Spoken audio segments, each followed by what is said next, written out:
አሰላሙ አለይኩም ወራህመቱላሂ ወበረካቱ። የተወደዳችሁ እንዴት ቆያችሁን? የሰኔ 4 2017 ዓመተ ልደት ሚንበር ኸበር ጀመረ።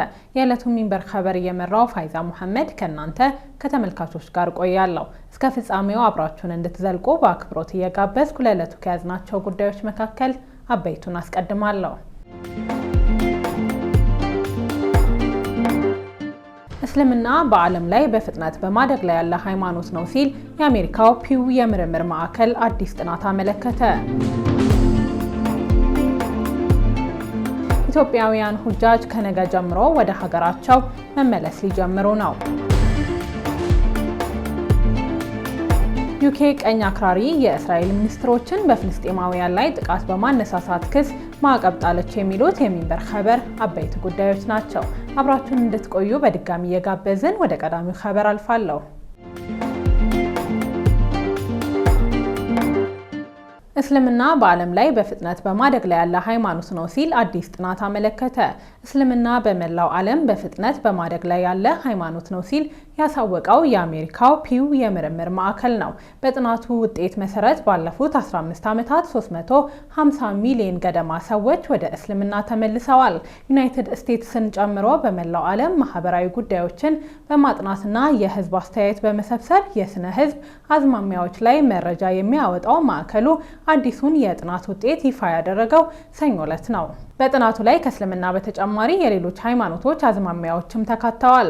በጥናት ውጤቱ መሰረት እስልምና ባለፉት ዓመታት በፍጥነት እድገት ከማስመዝገቡ ባሻገር ሙስሊሞች ከሌሎች ሃይማኖቶች ተከታዮች ጋር በአማካይ ንጽጽር ሲቀርቡ በርካታ ልጆች የሚወልዱና በእድሜ እርከንም ወጣቶች ሆነው ተመዝግበዋል።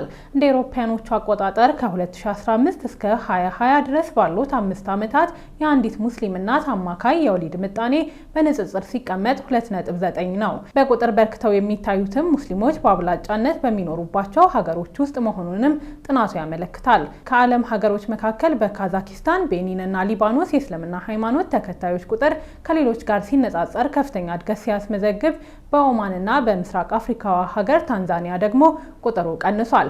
እስልምና በአሁኑ ሰዓት በመላው ዓለም ወደ 2 ቢሊዮን ገደማ ተከታይ ህዝብ በመያዝ በሁለተኛ ደረጃ ተቀምጧል። ባለፉት ዓመታት ወደ እስልምና የተመለሱት በአብዛኛው በአዋቂ ዕድሜ ክልል የሚገኙ ሰዎች መሆናቸውን ይፋ ያደረገው ጥናቱ ይህ በንጽጽር ሲታይ ብቸኛው የዓለም ሃይማኖት እንደሚያደርገው ጠቁሟል። ፒው የምርምር ማዕከል ከእስልምና በተጨማሪ በዓለማችን ሃይማኖት አልባነት እየጨመረ መምጣቱንም በጥናቱ አመልክቷል። ከአጠቃላይ ህዝብ ወደ 2 ቢሊዮን እንደሚጠጉ የተገመቱት እነዚህ ሃይማኖት አልባ ሰዎች ከ2010 ወዲህ በ270 ሚሊዮን ጭማሪ ማሳየታቸው ተገልጿል። የሃይማኖት አልባ ሰዎች ቁጥር ከሙስሊሞች ጎን ለጎን በዓለም ላይ ካለው የህዝብ ቁጥር ጋር ሲነጻጸር እድገት ያሳየ ብቸኛው ሆኗል። ሃይማኖት አልቦ ማንነት በተለይ በዩናይትድ ስቴትስ በከፍተኛ ሁኔታ በመጨመር ከ2010 አንስቶ 97 በመቶ እድገት አሳይቷል። የትኛውንም ሃይማኖት የማይከተሉ በርካታ ሰዎች የሚኖሩት ደግሞ በቻይና ሲሆን ቁጥራቸው 1.3 ቢሊዮን ገደማ ተገምቷል። ኢትዮጵያውያን ሁጃጅ ከነገ ጀምሮ ወደ ሀገራቸው መመለስ ሊጀምሩ ነው። በተጠናቀቀው የ1446ኛው ዓመተ ሂጅራ የሐጅ ስነ ስርዓት ላይ የተሳተፉ ኢትዮጵያውያን ምዕመናን ከነገ ሐሙስ ሰኔ 5 2017 ዓመተ ልደት ጀምሮ በይፋ መመለስ እንደሚጀምሩ ሚንበር ቲቪ ሰምቷል። በዕለቱ ከቀጥር በኋላ የመጀመሪያዎቹን ተመላሾች የሚያሳፍረው አውሮፕላን አዲስ አበባ ይደርሳል ተብሎ ይጠበቃል። በዘንድሮ ዓመት በሐጅ ላይ የተሳተፉ ኢትዮጵያውያን ቁጥር 6200 መሆኑን የኢትዮጵያ እስልምና ጉዳዮች ጠቅላይ ምክር ቤት ከዚህ ቀደም ያወጣው መረጃ ያመለክታል። ከዚሁ ጋር በተገናኘ ኸበር በተጠናቀቀው የ1446ኛው ዓመተ ሂጅራ የተመዘገበው የሁጃጅ ቁጥር በኮቪድ ወቅት የተመዘገበውን ሳያካትት በ30 ዓመት አነስተኛ መሆኑን የሳውዲ አረቢያ ሐጅና ዑምራ ሚኒስቴር መረጃ አመልክቷል። በሚኒስቴሩ መረጃ መሰረት በዘንድሮ ሐጅ የተሳተፉ ምዕመናን ቁጥር 1,673,230 ነው። ከነዚህ መካከል 1,506,576 ከ171 የዓለም ሀገሮች የተጓዙ ናቸው። ቀሪዎቹ 166654 ምዕመናን ከዚያው ከሳውዲ ወደ ቅድስቲቱ መካ ከተማ ገብተዋል። ይህ ቁጥር ባለፈው ዓመት ከነበረው ጋር ሲነጻጸር በ160 ሺህ ያነሰ ነው። ሚኒስቴሩ ለቁጥሩ መቀነስ የጠቀሰው ምክንያት ባይኖርም በተለይ በመላው ዓለም የሚስተዋለው የኢኮኖሚ መቀዛቀዝ ዋነኛውን ድርሻ እንደሚይዝ ዘገባዎች ጠቁመዋል።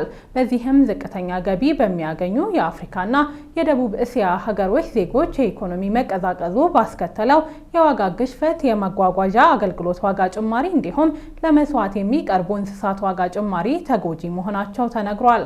በሐጅ ታሪክ ውስጥ ከፍተኛው የምዕመናን ቁጥር የተመዘገበው ከ15 ዓመት በፊት እንደ አውሮፓውያኖቹ አቆጣጠር በ2012 ነበር። በወቅቱ ከመላው ዓለም 3.16 ሚሊዮን ምዕመናን ተሳታፊ ሆነዋል። ሳውዲ አረቢያ ኡምራ የሚፈጽሙ ምዕመናንን መቀበል ጀመረች። የ1446ኛ ዓመተ ሂጅራ የሐጅ ስነ ስርዓት መጠናቀቁን በይፋ ያሳወቀችው ሳውዲ አረቢያ ከሐጅ መጀመር ጥቂት ቀናት አስቀድሞ የተቋረጠውን ኡምራ የሚፈጽሙ ምዕመናንን መቀበል የጀመረችው በዛሬው ዕለት ነው። በዚህም መሰረት ሳውዲ አረቢያ ከመላው ዓለም በኡምራ ክንውን ላይ መሳተፍ የሚፈልጉ ምዕመናንን የቪዛ ጥያቄ መቀበል መጀመሯን አስታውቃለች።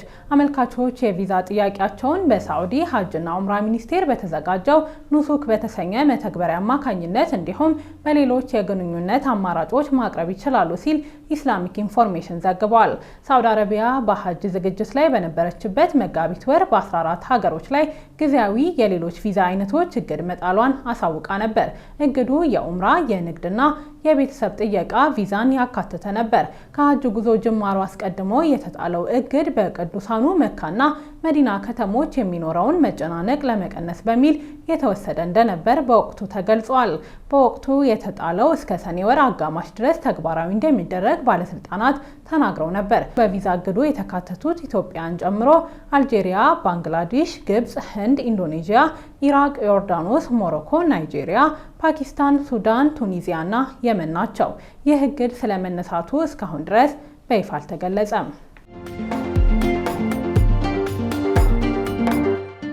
የኢትዮጵያ የሃይማኖት ተቋማት ሀገር አቀፍ የሰላም ጉባኤ በባህር ዳር ተጀመረ። የኢትዮጵያ የሃይማኖት ተቋማት ሶስተኛው ሀገር አቀፍ የሰላም ጉባኤ በባህር ዳር ከተማ መካሄድ የጀመረው ዛሬ ረቡዕ ሰኔ 4 2017 ዓመተ ልደት ነው። የአማራ ክልል የሃይማኖት ተቋማት ጉባኤ ከኢትዮጵያ የሃይማኖት ተቋማት ጉባኤ ጋር በመተባበር ያዘጋጀው የሰላም ጉባኤ የተጀመረው ሃይማኖቶች ለሰላም ለመከባበርና ለአብሮነት በሚል መሪ ሀሳብ ነው። በጉባኤው ላይ የአማራ ክልል ርዕሰ መስተዳድር አቶ አረጋ ከበደ፣ የኢትዮጵያ የሃይማኖት ተቋማት ጉባኤ ጠቅላይ ጸሐፊ ሊቀ ትጉሃን ቀሲስ ታጋይ ታደለ፣ የሃይማኖት ተቋማት የበላይ ጠባቂ አባቶች እንዲሁም ከተለያዩ ክልሎች ጥሪ የተደረገላቸው እንግዶችና ሌሎች ከፍተኛ የክልሉ የስራ ኃላፊዎች ታድመዋል። በዚሁ ሀገር አቀፍ ጉባኤ ላይ ከ400 በላይ ተሳታፊዎች ታዳሚ መሆናቸው ተዘግቧል። በዚህ ጉባኤ ላይ የተናገሩት የክልሉ ርዕሰ መስተዳደር አረጋ ከበደ በኢትዮጵያ የግጭት መንስኤዎችን በመፍታት ዘላቂ ሰላምና ልማትን እውን ለማድረግ በውይይት መግባባት ይገባል ሲሉ መናገራቸውን ኢዜአ ዘግቧል። የሃይማኖት ተቋማት የሰላም ጉባኤ በባህር ዳር መካሄዱ ልዩ ትርጉም እንዳለው አንስተው በክልሉ ዘላቂ ሰላም እንዲሰፍን ሁሉን አቀፍ ጥረት እየተደረገ መሆኑን አስረድተዋል።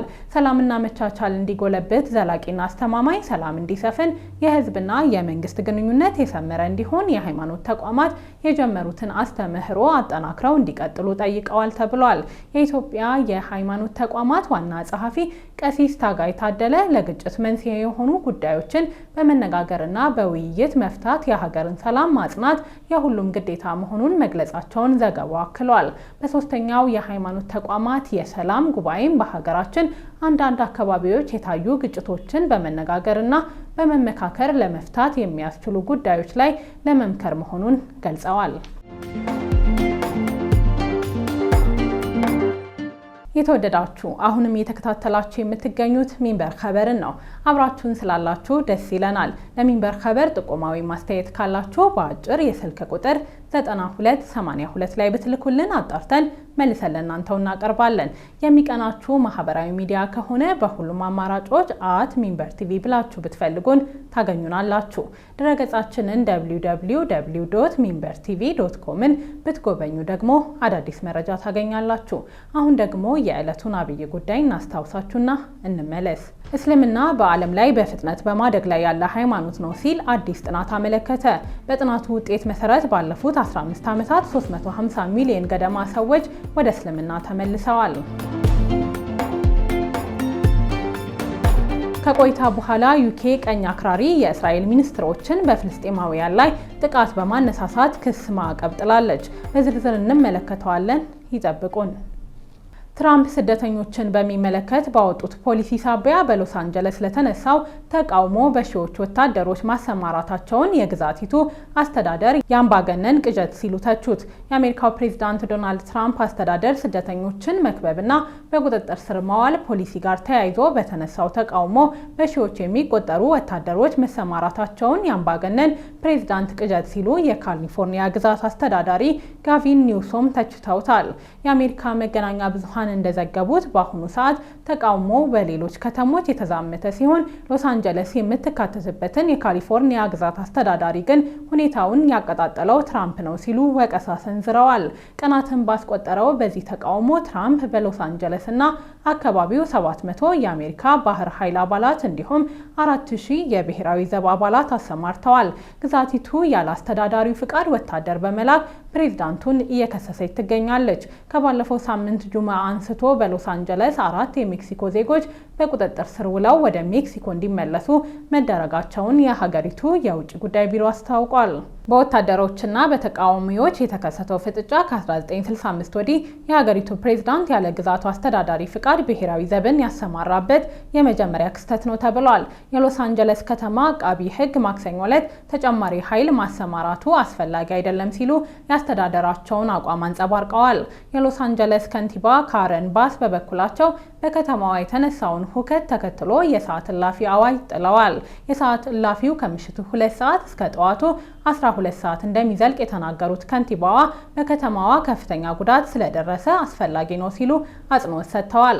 በአሜሪካ የኢሚግሬሽንና ጉምሩክ ባለስልጣን አይስ የተነሳው ተቃውሞ በሌሎች ከተሞች እየተዛመተ ሲሆን በኒውዮርክም በርካታ ሰዎች መታሰራቸውን የከተማዋ ፖሊስ አስታውቋል።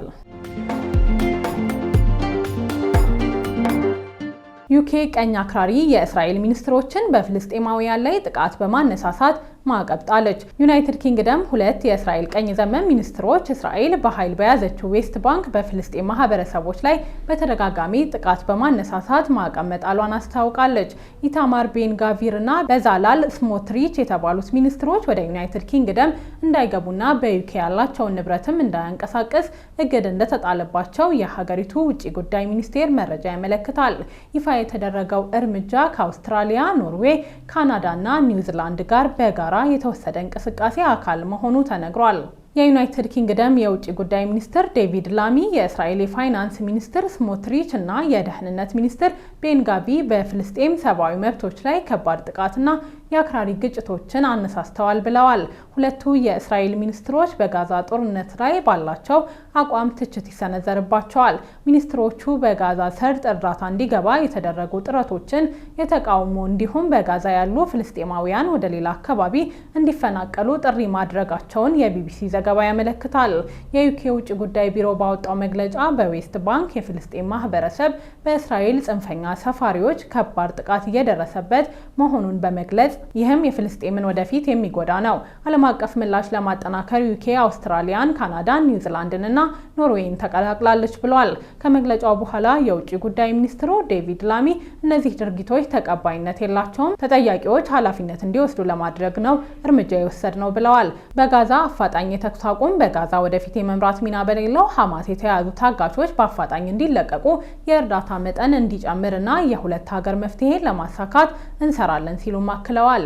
የዩኬ ውጭ ጉዳይ ቢሮ 5ቱ ሀገራት በዌስት ባንክ የሚገኙ የፍልስጤም ማህበረሰቦች ላይ እየጨመረ ያለው ጥቃትና በእስራኤል ሰፋሪዎች የሚፈጸመው ማስፈራሪያ እንዲቆም ይሰራሉ ብሏል። ቢሮው በመግለጫው በሚኒስትሮቹ ላይ የተጣለው ማዕቀብ እስራኤል ዓለም አቀፍ የሰብአዊነት ሕግን ማክበር ባለባት ጋዛ እየተፈጸሙ ካሉ ሁነቶች የተለየ ተደርጎ መታየት የለበትም ሲልም አክለዋል። ሚኒስትሮቹ በእስራኤል ጥምር መንግስት እጅግ አክራሪ የተባሉ ፓርቲዎችን የሚመሩ ናቸው።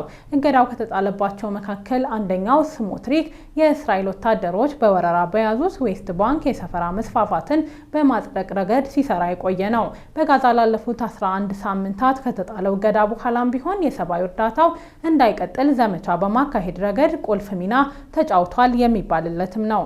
ስሞትሪች የቤንያሚን ኔታንያሁ መንግስት ካቢኔ አባል ቢሆንም አክራሪነት የተሞሉ መግለጫዎችን በመስጠት የቆየ ታሪክ አለው። ከሰጣቸው አስተያየቶች መካከል ጋዛን ሙሉ ለሙሉ ማጽዳት ይገባል የሚለው ይገኝበታል። በግንቦት ወር መጀመሪያ ላይ ባሰማው ንግግር ጋዛ ሙሉ በሙሉ ተደምስሰው ሲቪሎች ደግሞ አሸባሪ ሲል የጠራው ሐማስ ወደማይቆጣጠረው ወደ ደቡብ ዞን ይላካሉ የሚል ንግግር አድርጓል። ስሞትሪች ይህን የሚያደርገው ፍልስጤማውያን በዚያው በድንበር ወደ ሶስተኛ ሀገር እንዲሰደዱ ለማስገደድ መሆኑን ተገልጿል። ሁለቱ ሚኒስትሮች ላይ ማዕቀብ የተጣለው ከ300 በላይ የሚሆኑ የእንግሊዝ የውጭ ጉዳይ መስሪያ ቤት ሰራተኞች የእንግሊዝ መንግስት በጋዛ ውስጥ ስላለው ተሳትፎ ስጋት ገብቶናል ካሉ በኋላ ነው። ውድ ተመልካቾች ለዛሬ ያዘጋጀነው የሚንበር ኸበር በዚሁ ተጠናቀቀ። ፋይዛ መሐመድ አብሬያችሁ ቆየሁ። ወሰላሙ አለይኩም ወራህመቱላሂ ወበረካቱ።